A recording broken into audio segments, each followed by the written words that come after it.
Our topic for tonight is whose approval are you waiting for?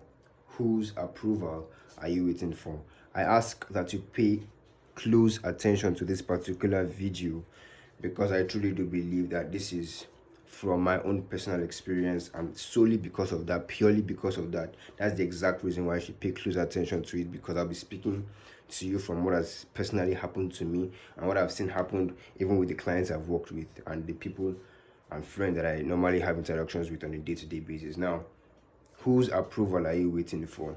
A lot of people think that because X and Y approve of them, then they can begin to venture on that path that they want to venture on, right? We expect that when somebody now says, "Oh, you are good to go to do this particular thing," or when somebody we deem as high say, "Oh, you can do this," then we can now move on that path. The only person's approval that we desire or that is necessary for our movement towards what we want to do or towards being who we want to be is our own.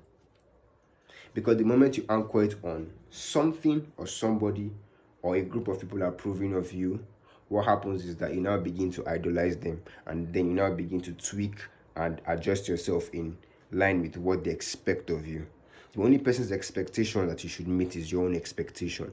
When I'm talking about mind control, the only mind you can control is your own. In fact, your ability to control the mind of other people is directly proportionate to the degree to which you can control your own mind.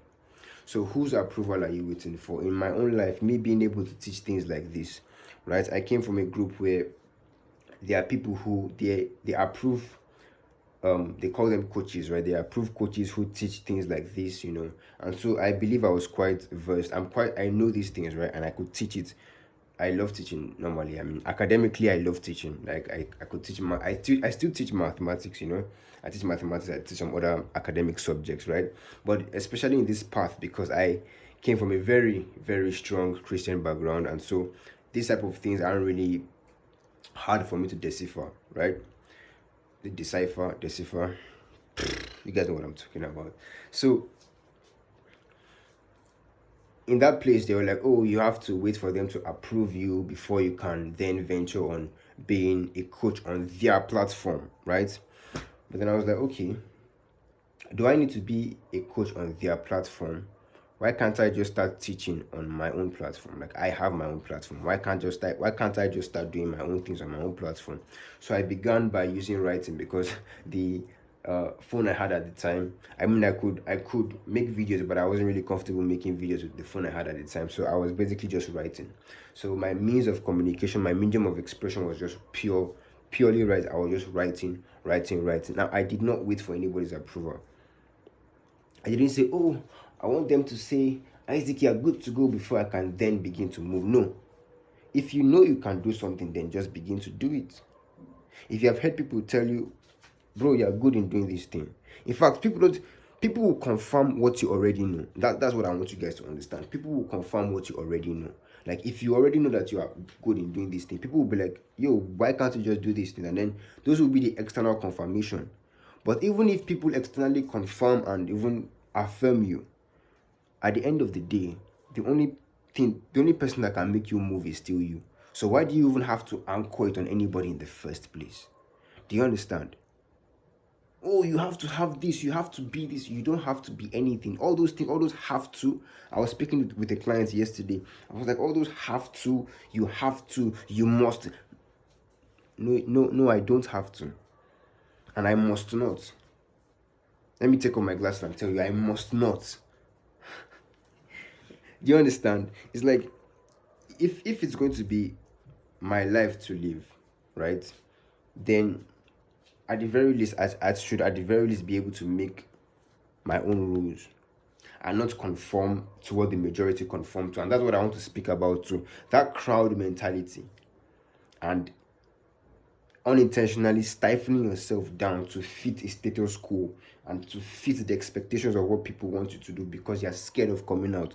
The real being scared of coming out is why the minority will always control the majority. The majority are so distracted and they are so unconscious of their own power that they unintentionally stifle themselves down without their own knowing, because of the things that they have believed as expectations.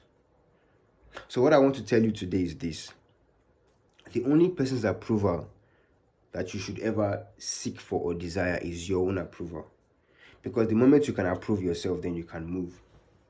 You understand? So you don't have to anchor it or stipulate it or fix it on this particular thing. Your existence alone should be the reason why you should do what you are meant to be doing.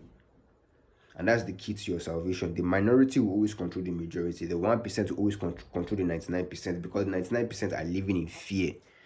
This is why, in as much as I don't really like speaking about things like this because of the controversy and the opposition I may face, I truly don't like religion. Anything that the crowd of people do, bro, anything that crowd of people do, it's a red X for me. Because why? The crowd of people will always be controlled by few people. And the power is in the hands of the few, not in the many. The many cannot control the power, because the many are the people that you control. You control the many. The few control the many, because the few know things that the many don't. The minority know things that the majority don't. And it is mentalities like this, like being able to approve yourself, that is what makes you to have the mentality of the minority. Having the mentality of the minority is you being able to approve yourself. Self-approval, not stipulating it or anchoring it or fixing it on that person or what that person said or what this person said.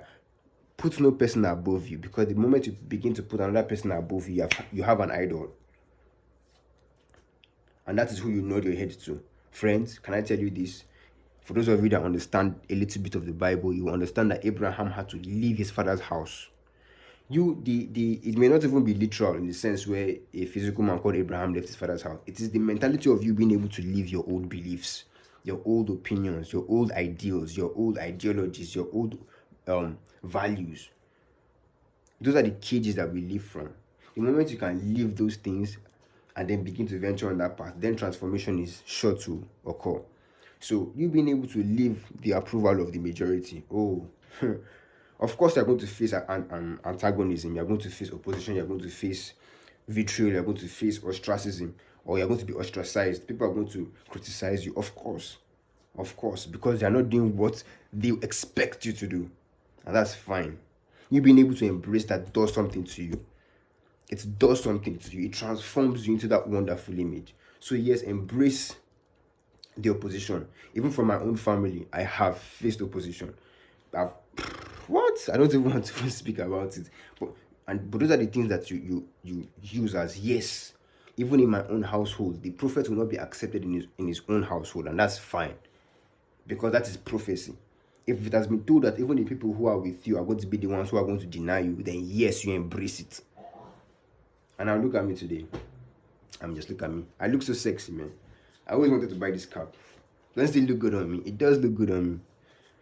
Even if it doesn't look good on you, I don't care about your approval. You understand? So that's what it is, man. You simply just pattern your life the way you truly want it to be, and then that's mind control. That's power. That's godhood. Oh shit. Damn. So that's the end of this video. My neighbors are blowing their nose. I don't want you guys to hear it. So thank you guys for listening. Make sure that if you want to develop this mindset, because it takes time. Most times it's not something that you can just immediately do. So I would advise that if you would love someone to help you and live that crowd mentality, that conformity mentality, you can work with me. You can message me and then we'll work together. I give time frames of 3 months, 6 months, 9 months, and 12 months, because I truly do believe that transformation occurs over time. It may not happen immediately. Most things that you see that are strong and that you look up to today, Rome wasn't built in a day, right? So if you would love to transform yourself, it takes time, and you have to give yourself the space to grow. And this is something you should accept as a normal human being. It's normal to take time to grow. So I would advise that if you would love to work with me, then message me and then we'll get to work. All right, so thank you for listening, and say no to the conformation of the majority.